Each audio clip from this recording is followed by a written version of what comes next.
सबसे पहले देख रहे हैं हम सोलर पावर एंड इंडिया, ठीक है। The installed solar energy capacity has increase by 30 times in last 9 years, ठीक है।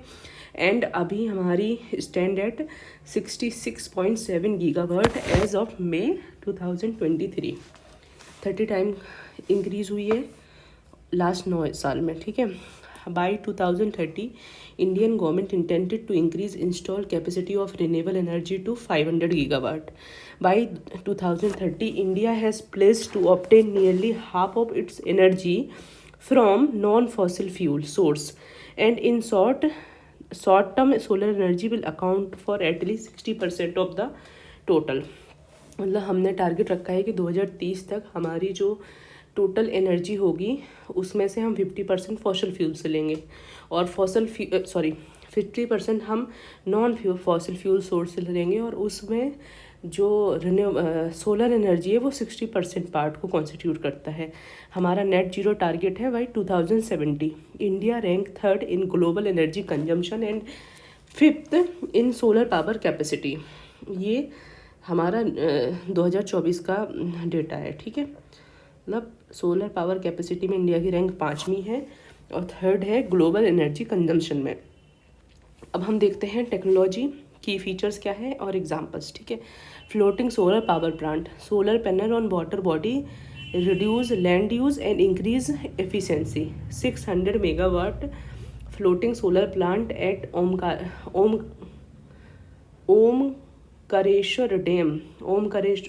Omkareshwar dam Madhya Pradesh. Space based solar power collect solar energy in space and transmit it via microwaves and lasers. ISRO और NASA research इस पे going on है, ठीक है। Solar fuel use concentrated solar energy to produce hydrogen and synthetic fuels.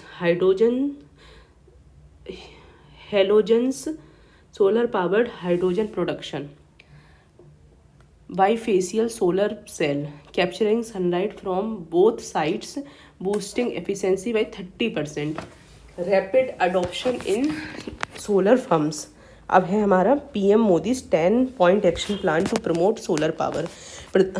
PM Narendra Modi on Sunday listed out 10 action point at the founding conference of International Solar Alliance to bring about a solar revolution worldwide. It includes, सबसे पहला है ensure that cheap and improved solar technology is easily available हो, ठीक है। Increase the percentage of solar energy in countries national energy mix. Encourage innovation for development of solution to the problem and challenges.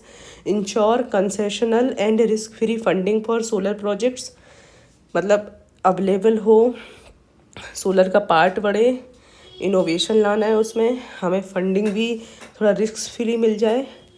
Developing regulatory aspect and norm to speed up adoption of solar technology solution. Consultancy support for bankable solar project in developing nations. Ensuring effort to propagate solar revolution. Stress on partnership and assimilation. Ensuring creation of network of center of excellence that takes into account local circumstances and functions. Ensure solar energy policy are seen in the context of development that will help in achieving sustainable development goals. Making the International Solar Alliance Secretariat a strong and professional body. कुछ 10 point हैं, आप देख लो। Mainly surround कर रहे हैं कि हमें innovation चाहिए, टेक्नोलॉजी ईजिली अवेलेबल हो। इसके अलावा सोलर का हमें वो बनाना है, पार्ट इंक्रीज़ करना है, रेगुलेशन ठीक होना चाहिए, कंसल्टेंसी सपोर्ट होना चाहिए। Ensuring effort to propagate solar revolution, stress on partnership and assimilation, ठीक है। अब चैलेंजेस देखते हैं। सबसे पहले है restructuring. The fundamental restructuring of countries power and energy infrastructure will be its biggest challenge, ठीक है। Low domestic cell manufacturing capacity, हम लोग सेल नहीं बना रहे हैं। Heavy reliance on China for photovoltaic cell modules and associated equipments. India's domestic content requirement clause is facing legal challenges in world trade organisation, ठीक है, हमारी चाइना पे रिलायंस है। Land availability in India for solar plant is less due to high population density. India solar waste is estimated to be around 1.8 million by 2050, which needs to be tackled. Challenges with respect to importing critical raw materials such as polysilicon, ठीक है, transmission and distribution losses that at approximately 40% make generation through solar energy source highly unfeasible. Challenges of solar energy, देखो सबसे पहला है intermittency. Solar generation fluctuates due to cloud cover, season and night time. पहले तो देखो restructuring करना पड़ेगा, ठीक है। हमारे पास हम सेल वगैरह मैन्युफैक्चर नहीं कर रहे हैं, हमारी बहुत ज़्यादा चाइना पे डिपेंडेंसी है, और हमने एक जो डोमेस्टिक कंटेंट रिक्वायरमेंट का जो क्लॉज लाए हैं उसमें वर्ल्ड ट्रेड ऑर्गेनाइजेशन में उसको चैलेंज किया गया है। हमारे पास लैंड अवेलेबिलिटी का एक इशू है, क्रिटिकल रॉ मटेरियल नहीं है हमारे पास, जैसे polysilicon.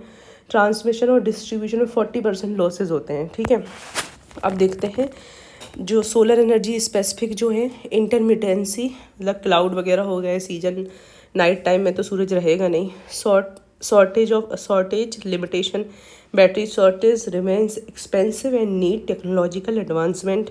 Land requirements, large solar form requires huge land area ने 1 हेक्टेयर पर मेगावाट, ठीक है। High initial cost, capital intensive for solar panels and installation remains high. Transmission issues हैं, remote solar farm needs expensive transmission line to the grid. Efficiency limits है, silicon solar cell 15 to 20% efficiency, while theoretical limit is theoretical limits हम efficiency हम achieve नहीं कर पा रहे हैं। ये 15 से 20% एफिशिएंसी है, लेकिन थ्योरेटिकल लिमिट है कि इसको 30% एफिशिएंस होना चाहिए। वे फॉरवर्ड क्या होगा, यूज़ ऑफ वेस्ट लैंड को यूज़ करो। प्रमोट करना है decentralisation plants to promote the use of roof top solar power and other solar appliances. Manufacturing आत्मनिर्भर, रिसर्च एंड डेवलपमेंट करना है, promotion of research and development in the renewable energy sector specially in storage technology, ठीक है। Anti dumping measures लेने, proper mechanism should be provided to tackle China's dumping of solar equipments. Other है, तुम देखो सबसे पहले क्या है, वेस्टलैंड को आप यूज़ करिए, सेंट्रलाइज प्लांट होना चाहिए, मैन्युफैक्चरिंग जो आत्मनिर्भर भारत में हमें मतलब ये मैन्युफैक्चरिंग पर फोकस करना चाहिए, रिसर्च एंड डेवलपमेंट करना चाहिए, और एंटी डंपिंग मेजर्स लेने चाहिए, ठीक है। अदर है grid modernisation, upgrade smart grid, AI based forecasting and high capacity transmission to improve solar integration. Grid modernisation में क्या करना है, अपग्रेड करना है smart grid, AI based forecasting and high capacity transmission to improve solar integration. Battery storage expansion, invest in lithium ion, pumped hydro and hydro storage to tackle intermittency, ठीक है।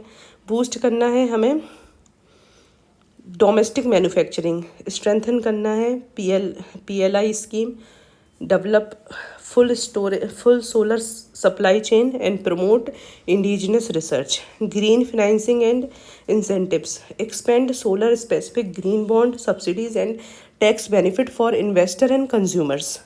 Land optimisation करना है, promote करना है agrivoltaic, floating solar plants and solar trees to minimize land conflicts. Skill development करना है, expand करना है Surya Mitra training programme and integrate solar education into ITI and university curriculum. समझ रहे हो, ग्रिड मॉडर्नाइजेशन कर दो।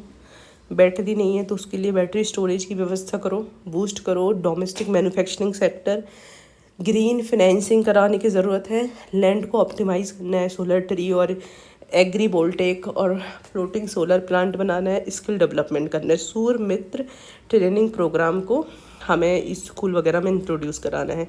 अब गवर्नमेंट के इनिशिएटिव्स देखो, 1 सन 1 world 1 grid, India's initiative to establish a framework for global cooperation in renewable energy aim to create a interconnected ecosystem of renewable energy resources, enables energy sharing across countries, enhancing global energy security and sustainability.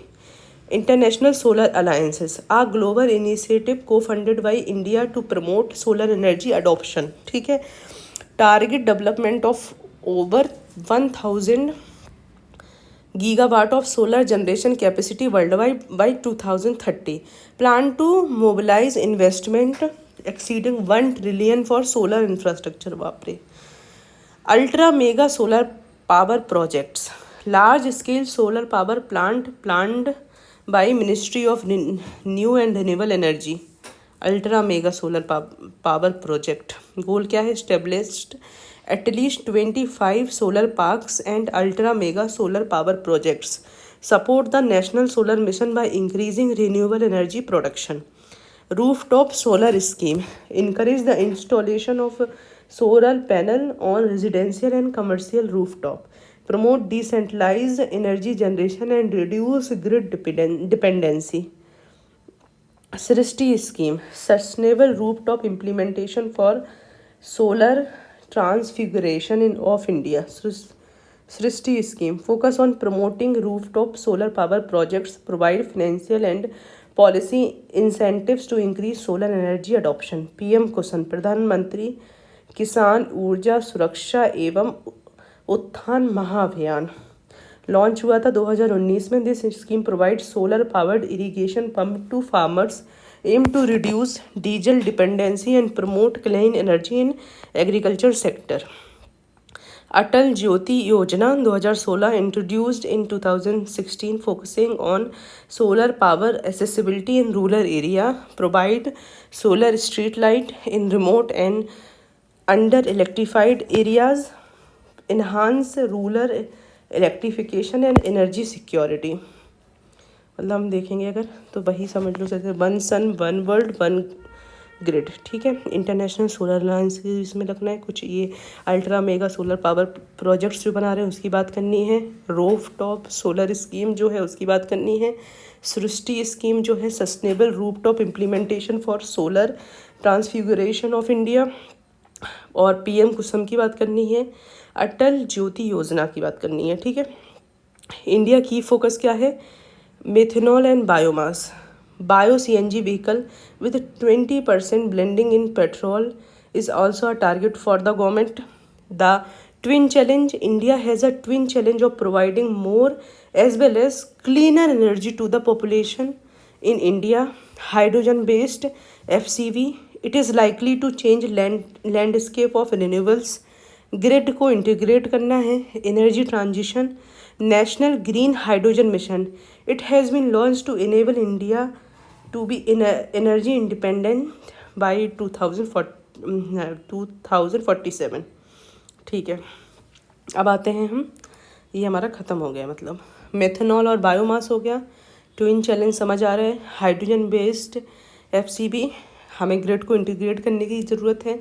Energy को हम कैसे transition करेंगे उस पर वो करना है. Green hydrogen हमारा मिशन है. ये हम क्या करेंगे? ये बहुत इंपॉर्टेंट है. Enable India to be energy independent by 2047. Okay. अब हम अगले पे देखते हैं. Hydrogen based energy. Hydrogen economy will be a cornerstone of future energy system. ठीक है.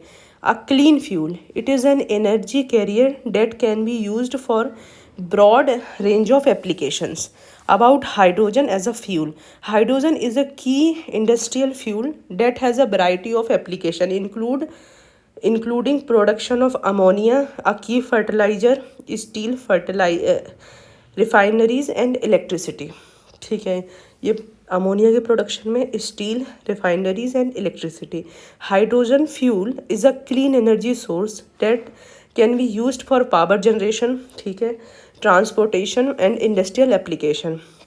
It is considered a zero emission fuel as it produces only water vapor when burned or used in fuel cell. Hydrogen is the most abundant element in the universe but must be extracted from water, H2O, natural gas.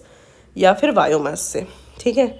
अब आते हैं type of hydrogen depending upon the process of extraction. सबसे पहले green hydrogen, derived by electrolysis of water, separating the hydrogen atom within it from the oxygen using renewable energy such as wind, solar or hydro. Grey hydrogen, hydrogen derived using fossil fuels, is called as green hydrogen. Blue hydrogen, it is derived from natural gas through the process of steam methane reforming. SMR mixes natural gas with very hot steam in presence of catalyst, where a chemical reaction creates hydrogen and carbon monoxide. मतलब क्या है ये? Steam methane reforming में क्या होता है? Mixes natural gas with hot steam. जो natural gas है मेथेन मतलब CH4 है, उसको हॉट स्टीम में जब करते हैं और हम एक क्या करते हैं, एक कैटलिस्ट डाल देते हैं, एक केमिकल रिएक्शन होती है, उसके through hydrogen and carbon monoxide का निर्माण होता है। In India hydrogen is being commercially produced in fertiliser industry, petroleum refining and chemical industry. अब हम देखते हैं जैसे विंड एनर्जी है, ट्रांसपोर्टेशन में इसको यूज़ कर रहे हैं, हाइड्रोजन के लिए यूज़ कर रहे हैं, हाइड्रोजन जनरेशन हो रहा है, ठीक है। सोलर को भी यूज़ कर ले रहे हैं, हाइड्रोजन गैस स्टेशन है, हाइड्रोजन इंजन हो गया, ये सब यूज़ हो रहा है, ठीक है। चलो छोड़ो इसको, कुछ नहीं है। एप्लीकेशन ऑफ हाइड्रोजन, सबसे पहले है fuel cell. Hydrogen fuel cell system are used for generating electricity in vehicle and portable devices, जैसे लैपटॉप हो गया, फोन्स ETC, ठीक है। Hydrogen fuel cell, a fuel cell is a device that generate electricity by a chemical reaction.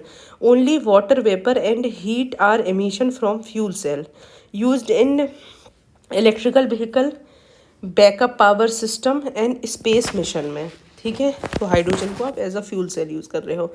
Direct fuel in internal combustion engine vehicles, hydrogen is used as an energy carrier directly in internal combustion engines as blended mixture with fossil fuel. Hydrogen can be burned like fossil fuel in gas turbine or internal combustion engine. For example, hydrogen CNG. Hydrogen enriched CNG up to 30% with better power output, 44% more fuel economy and 70% reduction in carbon monoxide emission than CNG. ठीक है, hydrogen CNG का use कर रहे हैं, ठीक है। Hydrogen is use as raw material for fertiliser, chemical and petroleum refining industry, ठीक है। Transportation, hydrogen fuel cell vehicle are a cleaner alternative to petroleum and diesel vehicles, ठीक है। For example Toyota Mirai, Hyundai Nexo, Honda Clarity. Hydrogen powered buses, trucks, trains and even aircraft are being developed. Hydrogen refueling stations are being set up worldwide to support hydrogen mobility, ठीक है। मतलब transportation, पहले देखो fuel cell समझ आ गया, direct IC engine में use हो रहा है, ये भी समझ आ गया है, रॉ मटेरियल की तरह यूज़ हो रहा है फर्टिलाइज़र, केमिकल्स और पेट्रोलियम इंडस्ट्री में, ये भी ठीक है। ट्रांसपोर्टेशन में भी इसको यूज़ कर रहा है। Power generation, used in fuel cell to generate electricity for homes and industries, can be used in hydrogen power gas turbine to produce clean electricity, can store excess renewable energy जैसे solar हो गया, wind, as hydrogen for later use, ठीक है। अब आते हैं industrial application क्या है। स्टील इंडस्ट्री में हाइड्रोजन कैन रिप्लेस कोक या कोल फॉर रिड्यूसिंग आयरन और in steel production. Ammonia and fertiliser industry में used in ammonia production, uh key ingredient in fertiliser. Petroleum refinery में used in hydrocracking to refine crude oil. Advantage of क्या है? Advantage of hydrogen based energy, high energy density. Hydrogen has the energy density of 120 mega joule पर kg, nearly 3 times higher than hydrocarbons like gasoline, diesel, making it highly efficient. Reduce energy import. India is the third largest consumer of oil globally, importing a significant amount of fossil fuel. Hydrogen can reduce dependency on crude oil import. Environmental benefits. Decarbonization. Hydrogen significantly reduce carbon dioxide emission, aiding in climate change mitigation. Clean emission. Hydrogen's fuel cell produce only water vapor and heat as byproduct. Abundance and diverse production sources can be produced from multiple feedstock जैसे methane हो गया, gasoline, biomass, coal and renewable energy, renewable water electrolysis. High efficiency in transportation. Hydrogen powered vehicle can travel more miles per unit of fuel than gasoline powered cars, increasing overall efficiency. मतलब इनकी fuel efficiency ज़्यादा है. Green hydrogen potential. India has vast renewable energy resource जैसे solar हो गया, wind, date can drive green hydrogen production ensuring sustainable energy supply.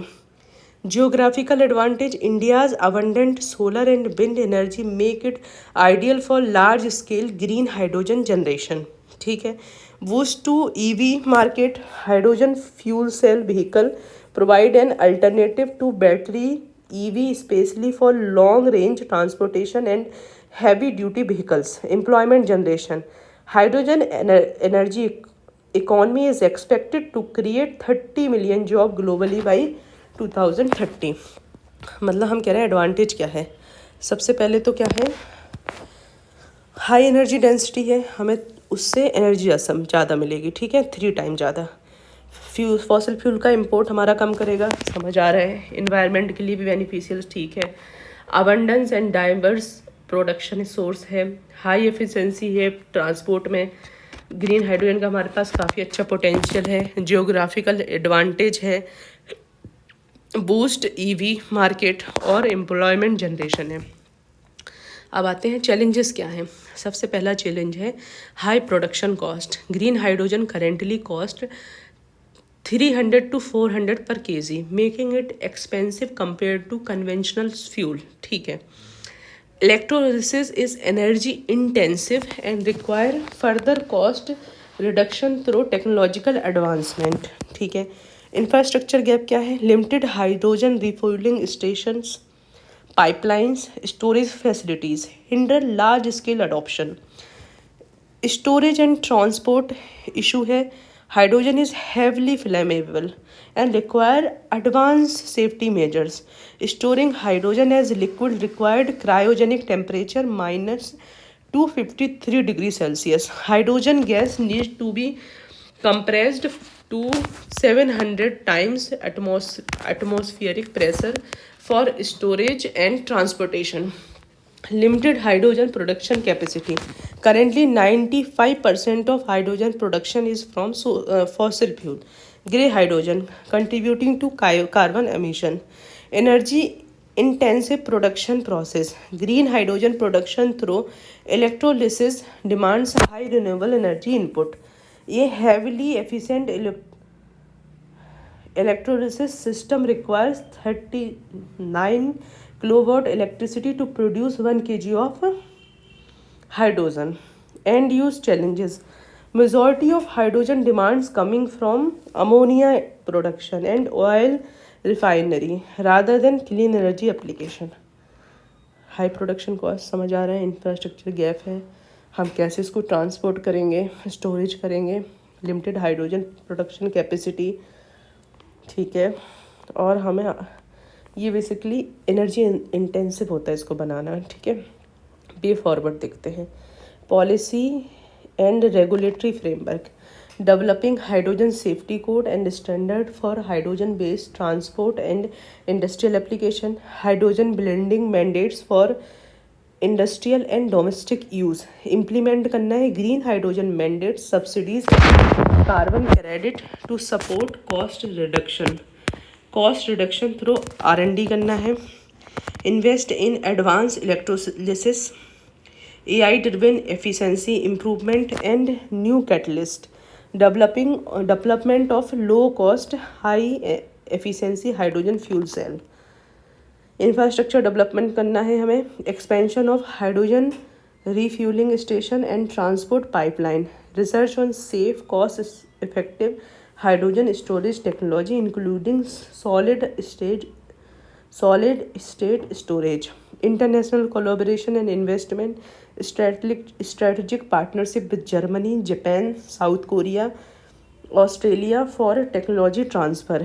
Encourage FDI in hydrogen infrastructure. Advanced research and technological innovation. Development of hydrogen fuel cell with non-precious metal catalyst to reduce reliance on expensive material like platinum. Innovation in solid-state hydrogen storage for increased efficiency and safety. Renewable energy expansion. Massive expansion of solar and wind capacity to power electrolysis plant. India need to add 100 gigawatt of renewable energy annually to support green hydrogen production. ठीक है. Financial support mechanism. Viability gap funding होनी चाहिए to bridge the cost difference between green hydrogen and fossil fuels. Production link incentives scheme for electrolyzer manufacturing.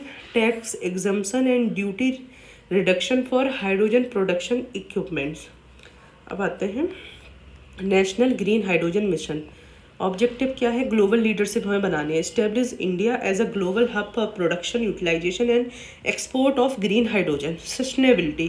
Promote clean energy transition, reducing dependence on fossil fuel and lowering carbon emission. Key targets क्या हैं 2030 तक? Production capacity develop at least 5 million metric ton of green hydrogen annually. Renewable energy expansion. Add 125 gigawatt of renewable energy capacity primarily from solar and winds.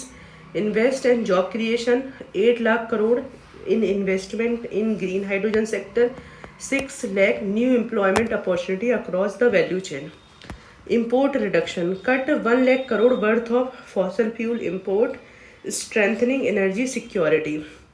Emission reduction. Reduce 50 million ton of carbon dioxide emission annually, aligning with the India's climate commitment. ठीक है. 5 million metric ton, 125 gigawatt of renewable energy, 6 lakh job create करेगा, 8 लाख करोड़ का investment चाहिए. Import में भी reduction कराएगा 1 लाख करोड़ का, और एमिशन रिडक्शन कराएगा 50 million metric ton of CO2 annually. ठीक है. अब हम आते हैं national green hydrogen mission. Nodal ministry कौन सी है? Ministry of new and renewable energy. Objective क्या है? Decarbonise energy, industrial and mobility sector. Develop indigenous manufacturing capacity. Create export opportunity for hydrogen and its derivatives. Components of national green hydrogen mission. Strategic intervention for green hydrogen transition programme. Strategic intervention. अच्छा, 2 हैं component में, 2 ही है ना. एक तो SIGHT है strategic intervention for green hydrogen transition programme. दूसरा SHIP है, strategic hydrogen innovation partnership, PPP. SHIP और साइट और सिप. ठीक है.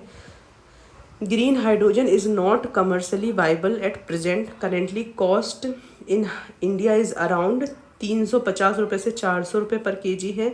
National hydrogen green mission aim to bring it down to 100 rupees per kg. Expected outcome क्या है?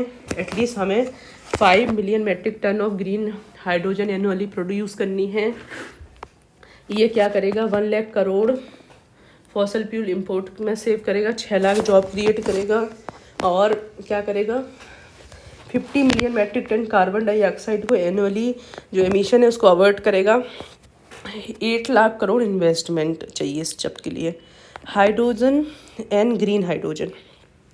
Hydrogen is the most common element in the nature, but exists only in combination with other elements. It has to be extracted from naturally occurring component like water. Green hydrogen is made by splitting water through an electrical process called electrolysis using an electrolyzer powered by renewable energy.